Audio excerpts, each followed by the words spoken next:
Good morning children. Online teaching class 2020-21 में आप सभी का स्वागत है। बच्चों, आज मैं आप लोगों को कृतिका पाठ्य पुस्तक का साना साना हाथ जोड़ी पाठ पढ़ाने जा रही हूँ। इस पाठ की लेखिका है मधु कांकरिया। पाठ को आरंभ करने से पहले मैं लेखिका के विषय में संक्षिप्त जानकारी देना चाहूँगी। मधु कांकरिया जी का जन्म सन 1957 में कोलकाता में हुआ था। इन्होंने कोलकाता विश्वविद्यालय से अर्थशास्त्र में एमए किया। इन्होंने कंप्यूटर एप्लीकेशन में डिप्लोमा भी किया। इनकी रचनाओं में विचार और संवेदना की नवीनता नजर आती है। इनकी रचनाओं के विषय समाज में फैली हुई अनेक समस्याएं, जैसे महानगर की घुटन, असुरक्षा के बीच युवाओं में बढ़ती नशे की आदत, अपसंस्कृति इत्यादि इनके लेखन में हमको दिखाई देती है। इन्होंने कई सुंदर और रोचक यात्रा वृत्तांत भी लिखे। इन्हें कथाक्रम सम्मान 2008 और हेमचंद्र साहित्य सम्मान से सम्मानित किया गया। इनकी रचनाओं में इनके महत्वपूर्ण उपन्यास हैं खुले गगन के लाल सितारे, सलाम आखिरी, पत्ताखोर, सेज पर संस्कृत, रहना नहीं, देश वीराना है। कुछ कहानी संग्रह भी हैं इनके, जिनके नाम हैं अंतहीन मरुस्थल, अंत में ईशु, बीतते हुए, भरी दोपहरी के अंधेरे। इस पाठ में लेखिका ने, ये उनका यात्रा वृत्तांत है, लेखिका ने गैंगटॉक शहर के अनुपम सौंदर्य को चित्रित किया है और उन्होंने इस तरह इसका चित्रण किया है कि पाठक का मन, जो इसे पढ़ता है, उसका मन भी सैर करने लगता है।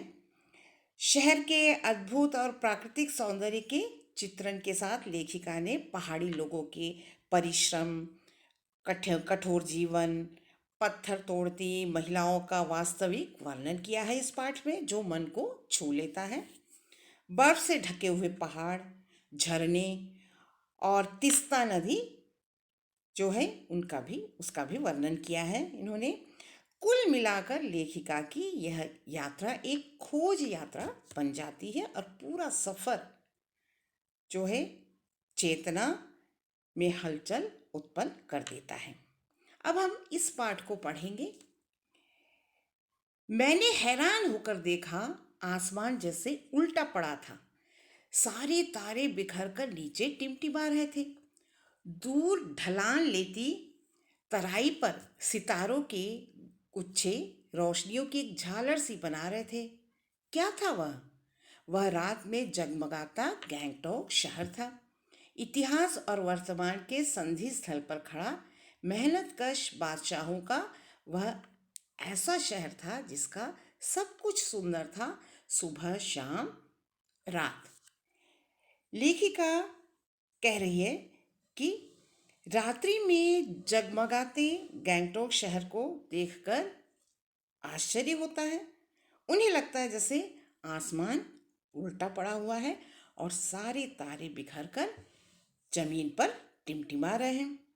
दूर ढलान लेती तराई, तराई मतलब जो पहाड़ के नीचे की जो समतल भूमि होती है, दूर ढलान लेती तराई पर सितारों के गुच्छे रोशनियों की एक झालर सी बना रहे हैं। और वास्तव में इतिहास और वर्तमान के संधि स्थल पर खड़ा मेहनतकश बादशाहों का शहर गैंगटॉक की सुबह शाम और रात सभी अत्यंत सुंदर है।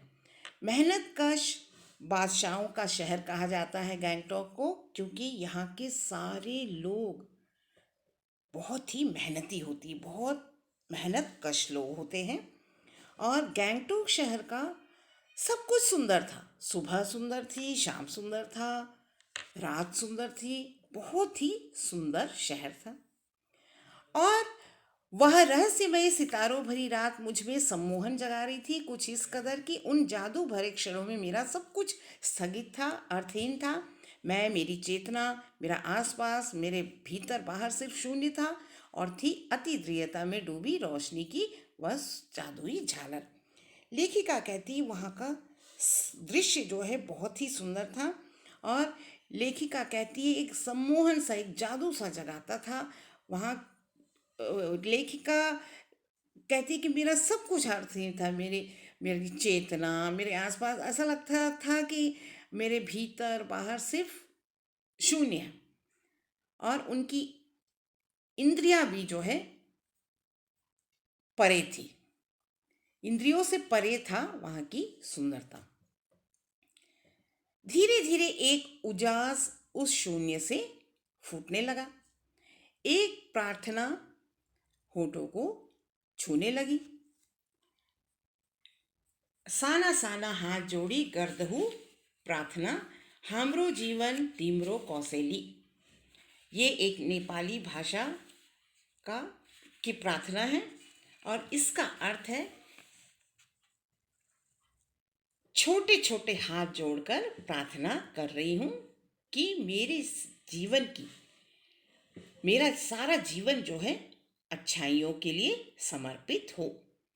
क्या है इसका अर्थ? साना साना हाथ जोड़ी गर्दहु प्रार्थना, हामरो जीवन तीमरो कौशेली।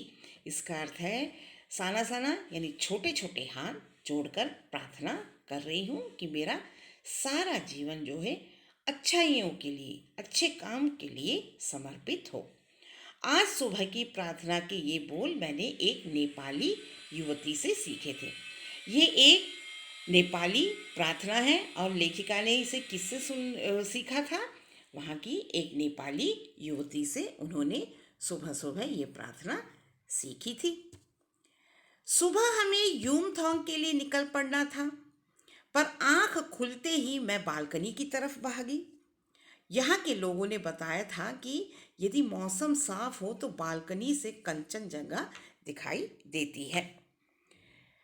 लेखिका कहती है कि हमें यूमथांग, जो गैंगटॉक से 149 यानी 149 किलोमीटर की दूरी पर था, लेखिका कहती है हमें वहाँ जाना था। लेकिन लेखिका सुबह आंख खुलते ही बालकनी की तरफ, जहाँ वो रह रही थी वहाँ की बालकनी की ओर भागती है, क्योंकि लोग कह रहे थे कि वहाँ से कंचनजंगा की चोटी दिखाई देती है बालकनी से। वह वहाँ से हिमालय की तीसरी सबसे बड़ी चोटी कंचनजंगा को देखना चाहती थी, किंतु मौसम अच्छा होने के बावजूद बादलों के कारण लेखिका कंचनजंगा की चोटी नहीं देख पाई, क्योंकि बादल छाए हुए थे। हिमालय की तीसरी सबसे बड़ी चोटी कंचनजंगा पर मौसम अच्छा होने के बावजूद आसमान में हल्के हल्के बादल ढके हुए थे, बादलों से ढका हुआ था आसमान। पिछले वर्ष की ही भांति इस बार भी बादलों के कपाट ठाकुर जी के कपाट की तरह बंद ही रहे।